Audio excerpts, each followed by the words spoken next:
네, 오늘은 창세기 35장 16절에서 20절에 있는 말씀으로요.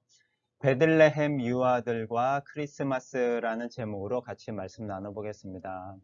크리스마스가 이제 다음 주로 다가와서 크리스마스 관련 메시지를 생각하고 있었는데, 오늘 나눠야 되는 그 순서에 있는 창세기 35장의 말씀이 이 크리스마스에 관련된 메시지를 담고 있어서 이거를 우연 아닌 우연처럼 받아들이고 오늘 말씀을 한번 같이 나눠보도록 하겠습니다.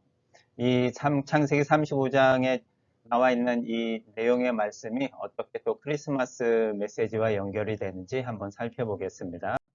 오늘 본문의 말씀인데요. 제가 읽어드리겠습니다. 16절부터. 그러고서 그들은 베델을 떠나 에브라스로 이동하고 있었는데 에브라스에 약간 못 미친 곳에서 라헬이 해산할 때가 되어 몹시 고통을 당하고 있었다. 난산으로 그 고통이 더욱 심해지자 산파가 그녀에게 두려워하지 마세요. 또 아들입니다. 하고 위로하였다. 그러나 라헬은 죽어가고 있었다. 그녀가 숨을 거두면서 자기 아들의 이름을 베노니라고 지었으나 그의 아버지는 베냐민이라고 하였다. 이렇게 해서 라헬은 죽어 에브랏 곧 베들레헴으로 가는 길에 장사되었다. 야곱은 라헬의 묘에 비석을 세웠는데 그 묘비는 오늘날까지도 그곳에 있었다. 네, 오늘 본문의 말씀의 내용은 라헬이 그 두 번째 아들 베냐민을 낳는 그 과정을 기록한 말씀입니다.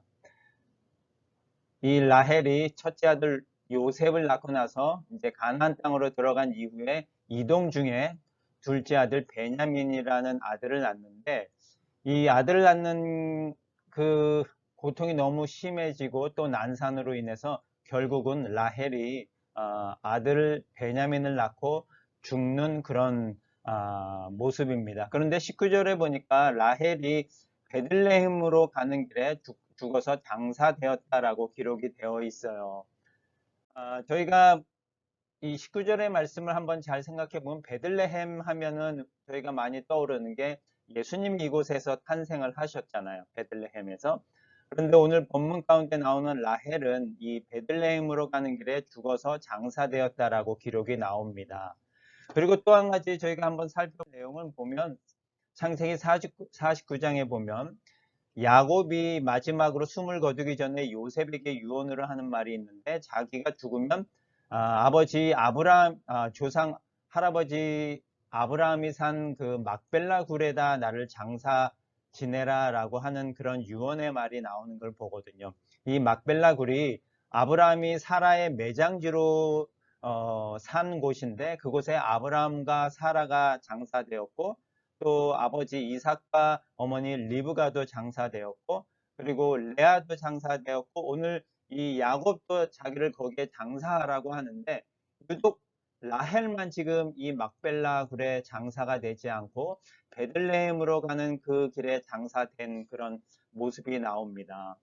그렇다면 야곱이 그렇게도 사랑하던 그 라헬 아내였는데 왜 라헬은 그 막벨라 굴에 장사를 하지 않았고 레아는 장사를 지냈고 그리고 이 베들레헴으로 가는 그 길에 왜 라헬을 묻어야만 했을까라는 그런 생각을 한번 해보면서 이 베들레헴이라고 하는 그 장소가 가지고 있는 그 의미를 한번 생각해 보면 예수님하고 분명히 연결이 되는 장소이거든요. 그런데 이 라헬이라고 하는 그 이름을 우리가 신약 가운데서 찾아보면 한 군데 그 이름이 언급되는 곳이 있는데 바로 마태복음 2장 16절에서 18절에서 라헬의 이름이 언급되고 있는 것을 볼 수 있습니다. 이 16절, 17절, 18절의 내용은 어떤 내용이냐면 동방 박사들이 그 별을 따라서 아기 예수를 만왕의 왕으로 날 분을 찾으러 오는데 헤롯 왕에게 가서 왕으로 태어나실 이가 어디에서 태어나느냐고 물었을 때 베들레헴에서 태어난다라는 그 내용을 듣고서 움직였고 헤롯이 왕으로 태어날 그 아기를 두려워하는 마음에 베들레헴 인근에 있는 2살 아래의 아이들을 모두 죽여버리는 그런 베들레헴 유아 학살의 내용이 오늘 16절의 내용입니다. 그 내용과 아울러서 17절과 18절에서 마태가 어떤 예언을 기록하고 있냐면 18절에 보면 라마에서 한 소리가 들리니 슬퍼하고 통곡하는 소리이다. 라헬이 자식을 잃고 슬퍼하며 위로받기를 거절하는구나 라고 하는 그 예레미야의 예언을 기록하고 있거든요. 그런데 이 예수님의 탄생 크리스마스 관련된 그 스토리는 마태복음과 누가복음에 나오고 있는데 누가복음에서는 어떤 모습으로 예수님의 탄생 스토리를 소개하냐면 베들레헴 외곽의 밤에 목자들이 앉아 있는 그곳에 하늘에서 천사들이 내려와서 찬양하고 예배하고 하면서 좀 서정적인 모습으로 누가는 그 예수님의 탄생을 아름답게 그려가고 있는데 오늘 이 마태복음에 보면은 마태는 예수님의 탄생을 이 베들레헴 유아 학살이라고 하는 어떻게 보면 참 잔인하면서도 엄청난 이 사건하고 맞물려서 예수님의 탄생 그 이야기를 풀어가고 있는 모습을 보면서 마태가 왜 이렇게 예수님의 탄생 크리스마스 모두가 즐거워하고 기뻐하는 그 놀라운 소식의 시간을 이렇게 참 무겁고 잔인한 스토리와 함께 맞물려서 예수님의 그 탄생 이야기를 기록하고 있나라는 그런 생각을 한번 해보면서 오늘 이 마태복음의 16절, 17절, 18절의 말씀을 한번 생각해 봤으면 좋겠습니다. 이 18절의 말씀은 지금 17절에 나와 있는 것처럼 예레미야의 예언을 마태가 인용해서 기록을 하고 있는 거거든요. 그래서 예레미야의 그 본문을 보니까 예레미야 31장 15절에 있는 말씀을 인용을 하고 있는데 문제는 그 뒷부분에 나오는 말씀들을 보니까 전혀 이 15절에 나와 있는 그 슬퍼하고 있는 그 내용이 아니라 그 뒷부분에 가서는 희망을 주는 그 메시지를 담고 있는 모습을 우리가 볼 수 있거든요. 그래서 이 마태가 15절에 그 한 구절을 인용을 했지만 분명히 그 뒤에 나오는 예레미야의 16절 이하 뒤에 나오는 그 희망의 메시지도 분명히 생각을 하고서는 이 말씀을 기록을 했을 거다라는 그런 생각을 한번 해봅니다.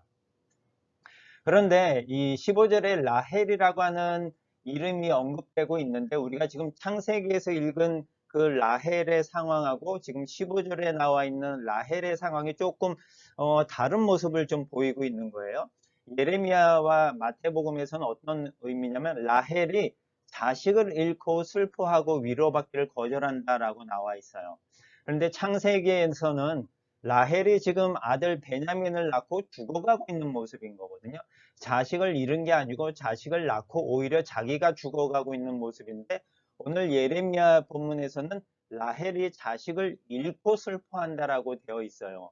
그래서 분명히 라헬이라고 하는 동일한 이름이 사용이 되었지만 오늘 이 예레미야에서 사용된 이 라헬은 뭔가 다른 의미를 좀 담고 있는 것이 아닌가라는 생각을 해봅니다.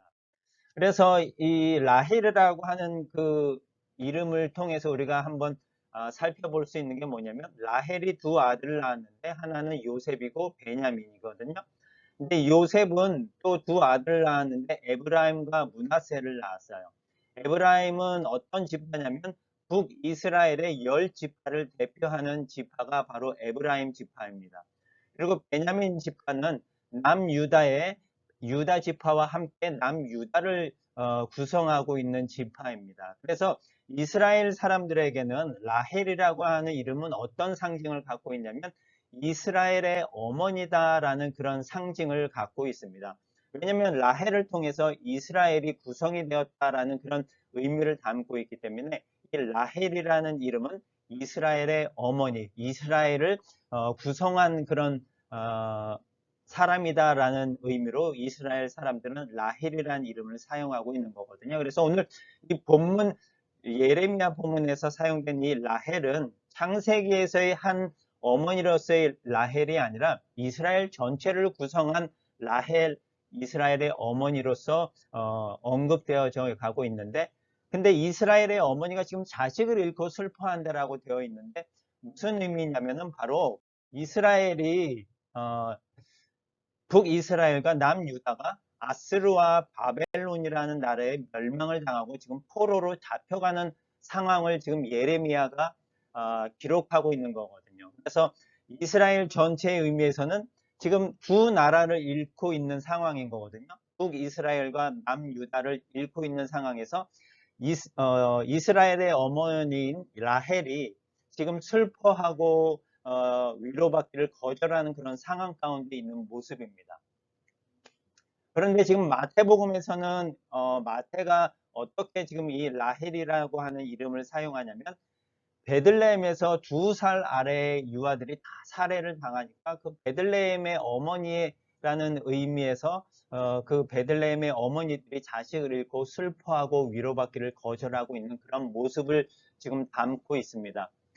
그런데 이 마태가 담고 있는 이 베들레헴의 어머니라고 하는 그 의미 가운데서는 크리스마스하고 예수님의 탄생하고 연결을 할 때, 이 베들레헴의 유아 학살에 담고 있는 그 베들레헴의 어머니들의 마음이 과연 무엇일까라는 것을 우리가 한번 생각해 봤으면 좋겠는데, 지금 이 베들레헴에서 2살 아래의 아이들이 다 무참히 헤롯의 명령에 의해서 살해를 당했거든요. 그 의미가 과연 무엇일까? 크리스마스에 왜 도대체 이렇게 잔인한 사건이 벌어지면서 예수님의 탄생하고 연결이 될까라는 것을 우리가 한번 깊이 생각해 봤으면 좋겠습니다. 베들레헴에 있는 그 2살 아래의 아이들이 도대체 무슨 잘못을 했고 어떤 죄를 지었길래 이렇게 잔인하게 살해를 당하는 가운데 있어야 됐는가라는 생각을 해 봤을 때 우리의 영적인 모습을 이 베들레헴에 있는 유아의 모습이 바로 아닌가라는 생각을 해봅니다. 베들레헴에 있는 그 2살 아래의 아이들이 결코 어떤 잘못을 해서 죽은 게 아니고 헤롯의 명령에 의해서 그냥 그 법에 의해서 무참히 살해를 당한 거거든요.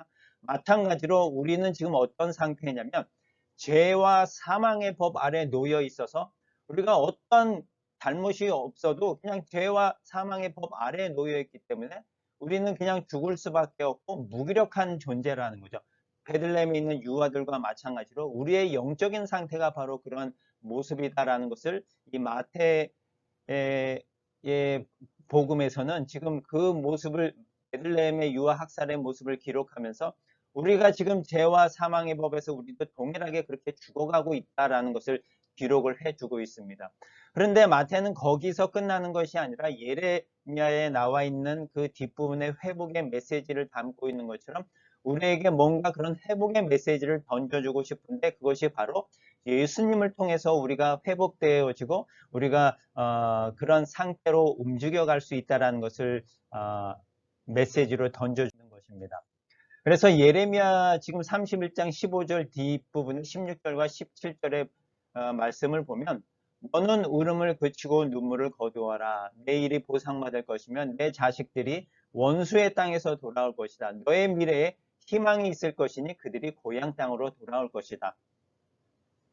베들레헴의 유아처럼 무참하게 무기력하게 죄와 사망의 법에서 죽을 수밖에 없는 우리의 영적인 상태이지만 17절에 나오는 말씀처럼 우리에게 희망이 있다라는 거죠. 고향으로 돌아올 것이다라는 그런 희망의 메시지를 던져주고 있는데 바로 예레미야 입장에서는 포로로 잡혀간 그 백성들이 다시 가나안 땅으로 돌아올 것이다라는 그 의미로 회복의 메시지를 던져주습니다. 하지만 우리에게 던져지는 이 회복의 메시지는 우리가 뭐 가나안 땅으로 돌아간다는 것이 아니라 영적인 우리의 고향을 우리가 찾아야 되는데 히브리서 11장 말씀에 보면 이와 같이 그들은 찾고 있는 고향이 따로 있는 것을 보여주었습니다. 그들은 더 나은 하늘에 있는 고향, 바로 하나님의 나라를 그리워하고 있다라는 것입니다. 우리가 돌아가야 할 곳이 바로 하나님의 나라라는 것을 지금 히브리서 기자의 말씀을 통해서 우리에게 보여주고 있는데 우리가 돌아갈 곳이 내가 태어난 곳이 아니라 하나님이 함께 할 수 있는 그 하나님의 나라가 우리가 바로 돌아가야 될 곳이다라는 것을 이 마태복음에서 지금 마태는 그것을 기록하면서 우리에게 보여주고 싶은 사실입니다. 베들레헴에 있는 유아들이 다시 회복돼서 돌아갈 그 고향처럼 우리가 가야 할 곳은 바로 하나님의 나라라는 것을 우리에게 보는데 바로 우리가 죄와 사망의 법 가운데 있었을 때 예수님을 통해서 자기 백성을 죄에서 구원하실 예수님이 바로 우리를 그 죄와 사망의 법에서 구해 주실 분이시라는 것이죠. 그리고 우리의 미래의 희망이 있고 우리가 고향 땅으로 돌아갈 것이다라는 이 약속을 예레미야에서 보여주고 있지만 사실 창세기에서 야곱에게 하나님께서 먼저 이 약속을 해주시고 계시거든요. 창세기 28장에 우리가 어, 얼마 전에도 한번 다뤘지만 창세기 28장 15절에 이렇게 기록되어져 있고 하나님이 야곱에게 약속을 하십니다. 내가 너와 함께하여 내가 어디로 가든지 너를 지킬 것이며 너를 다시 이 땅으로 돌아오게 하겠다. 하나님께서 야곱에게 지금 이 예레미야에게 주어진 그 희망의 메시지를 벌써 주고 있는 거거든요. 너와 함께하여서 너를 이 땅 고향으로 돌아오게 하겠다라고 야곱에게 이 희망의 메시지를 던져주면서 장차 오실 예수님을 통해서 이 희망의 메시지가 어떻게 우리에게 던져질지를 야곱을 통해서 진짜 조금 보여주고 있는 거거든요. 그래서 우리가 야곱의 내용, 창세기의 내용을 우리가 지금 계속 공부하고 있지만 이것은 그 야곱과 뭐 이삭이나 아브라함의 그 한 인간에게 주어진 스토리가 아니라 그 한 인간에게 주어진 스토리를 통해서 장차 오실 예수님을 통해 우리에게 던져주고 싶은 메시지를 지금 하나님은 아브라함과 이삭과 야곱을 통해서 조금씩 보여주고 있는데 그것이 바로 계시라는 거거든요. 그 창세기에 보여주신 하나님의 그 약속이 바로 우리에게는 어떻게 예수님을 통해서 성취되어질지를 그림자처럼 조금씩 보여주고 있는데 야곱에게 지금 그 약속의 말씀을 던져주면서 우리에게도 동일하게 이런 약속의 말씀이 던져질 것이라는 것을 우리에게 지금 약속해 주시면서 보여주고 계십니다. 그런데 중요한 부분은 뭐냐면 하나님께서 야곱에게 어떻게 약속하시냐면 내가 너와 함께하여 라는 그 약속의 조건을 달아줍니다. 함께하지 않는다면 결코 이 땅으로 고향 땅으로 야곱이 돌아갈 수 없다라는 내용인 거거든요. 그 함께한다라는 그 약속 때문에 하나님께서는 그 결과적으로 고향으로 야곱을 돌아올 수 있게 해주셨다라는 그런 모습을 보이는데 이 함께한다라는 이 의미가 어떤 의미냐면 마태복음 그 지금 1장 뒷부분에 보면 우리를 죄에서 구원해 주신 그 예수님이 또 다른 이름을 갖는데 바로 임마누엘이라는 이름을 갖는데 그 임마누엘이라는 뜻이 뭐냐면 하나님께서 우리와 함께 계신다라는 뜻입니다. 야곱에게 장차 오실 예수님이 너희와 함께해서 너희를 고향 땅 하나님 나라로 돌아가게 해 주실 거다라는 그 영적인 크리스마스의 메시지를 지금 조금씩 담아서 하나님이 점점 점차적으로 우리에게 보여주고 있는 그런 놀라운 사실들을 우리가 오늘 찾아볼 수 있는 것입니다. 시편 73편 28절에 이렇게 기록되어 있습니다. 하나님과 가까이 함이 복이라. 복이 무엇이냐면 하나님과 가까이 하는 것, 하나님과 함께 하는 것이 복이라는 사실입니다. 우리가 다루고 있는 창세기에서 야곱과 에서의 모습을 우리가 비교해 봤을 때 야곱이 에서가 받아야 할 복을 다 받았어요. 그런데 세상적인 눈으로 우리가 야곱과 에서의 모습을 봤을 때 살고 있는 모습을 봤을 때 에서가 더 잘 살고 있는 모습을 우리는 확인할 수 있고 야곱은 오히려 고생을 거쳐서 고향 땅으로 돌아오는 모습을 봅니다. 그런데 다른 부분이 뭐냐면 하나님께서는 야곱하고 함께하고 있었다라는 사실입니다. 에서하고는 함께하지 못한 부분을 우리가 확인해 볼 수 있는데 바로 하나님이 야곱에게 주신 복은 함께하는 그 복입니다. 그 함께하는 것이 복된 소식이고 그것이 복음이고 그것이 바로 오늘 크리스마스 날 예수님이 우리에게 오셔서 우리와 함께 하신다라는 그 놀라운 소식을 전해 주신다라는 사실입니다. 그 함께 하신다는 것이 바로 복된 소식이고 복음인 것이고 우리가 크리스마스를 통해서 우리가 깨닫고 우리가 알아야 된다는 사실입니다. 다가오는 크리스마스 때 우리가 그냥 하루 쉬는 날로 지키는 것이 아니라 이러한 우리와 함께 한다라는 복된 소식을 갖고 예수님이 우리에게 오셨구나. 그 약속을 지키러 오셨구나. 베들레헴의 그 유아들처럼 무기력하게 죽을 수밖에 없는 죄와 사망의 법 아래 우리 놓여 있는 우리들을 구해 주시려고 오신 그 예수님. 그분이 우리와 함께 하시는구나라는 그런 놀라운 사실을 깨달으면서 다가오는 우리 크리스마스 이 시간들을 기쁜 마음으로 보내는 저와 여러분 다 되었으면 좋겠습니다. 기도하겠습니다.